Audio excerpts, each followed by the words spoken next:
Salam sejahtera bagi kita semua. Yang terhormat Bapak Ahmad Kusyairi selaku dosen pengampu mata kuliah Business Intelligence yang saya hormati, seluruh rekan-rekan, perkenalkan saya Aprilda Leliana Bruginting akan mempresentasikan terkait tugas untuk memenuhi ujian tengah semester mata kuliah Business Intelligence. Judul yang saya ambil adalah peranan dan eksistensi intelijen bisnis di dalam dunia usaha melalui integrasi artificial intelligence.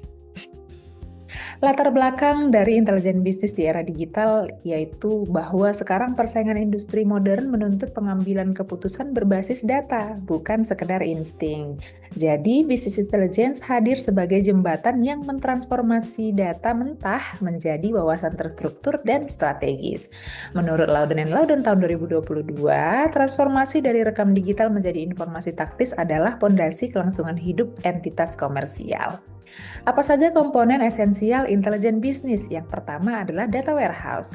Data warehouse berfungsi sebagai pusat penyimpanan data yang mengintegrasikan berbagai sumber data organisasi menjadi satu repositori terpusat dan terstruktur.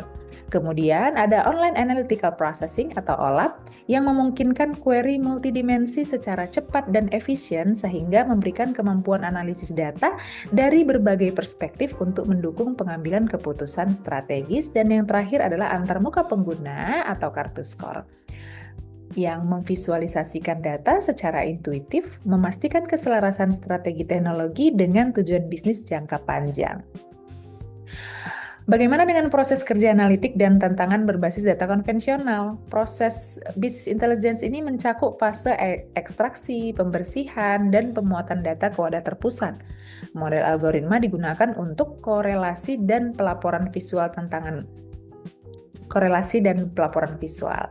Tantangan utamanya yaitu kalau berbasis data konvensional ini pemrosesan data tidak terstruktur dan beban kerja manual yang berat. Jadi kalau dia berbasis data konvensional butuh berminggu-minggu nih untuk mengelola data terkait konsumen untuk mendapatkan database misal minat konsumen, dia butuh waktu berminggu-minggu seperti itu.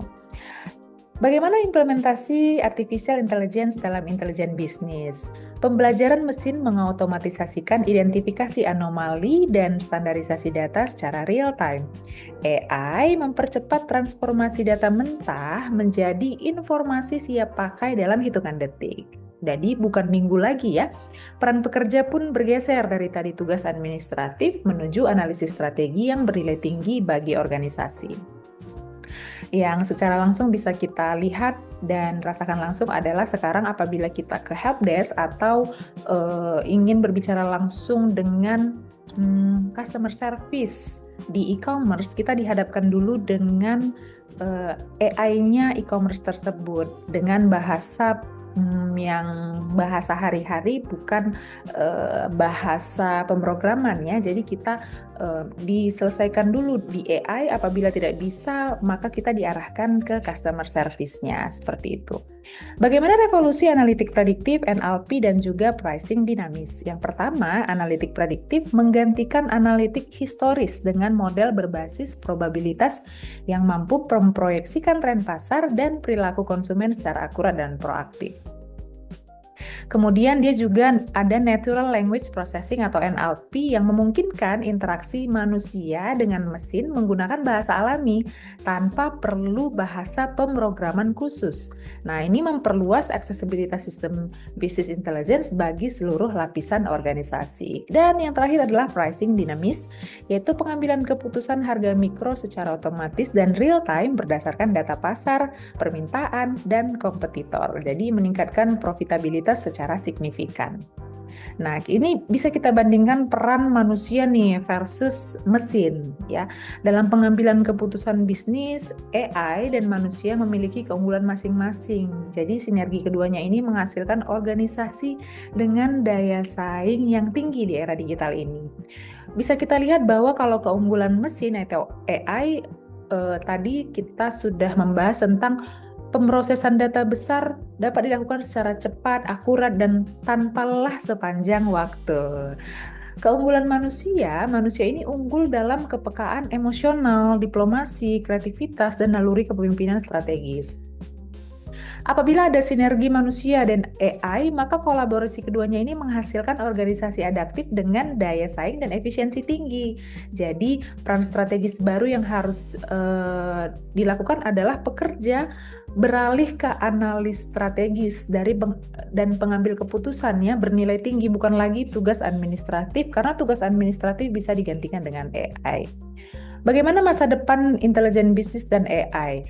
Jadi, nilai data bergantung pada analisis AI. Data mentah tidak bernilai tanpa analisis komputasi dan kecerdasan buatan yang tepat. Infrastruktur bisnis intelijen dan AI juga dapat meruntuhkan dogma lama. Ya, jadi menggantikan paradigma manajemen konvensional yang usang. Kemudian AI juga dapat sebagai perisai antisipatif pasar dinamis. Ya, AI memperlengkapi manajemen dengan kemampuan antisipasi menghadapi perubahan pasar ini secara real time. Dan yang terakhir adalah audit dan pembaruan strategis berkelanjutan. Jadi pembaharuan strategi teknologi informasi secara berkala adalah kunci daya saing bisnis jangka panjang. Baik, persentase hari ini saya lampirkan juga makalah yang telah saya siapkan. Demikian persentase saya mohon maaf apabila ada kesalahan selama persentase. Saya ucapkan terima kasih, sampai jumpa kembali.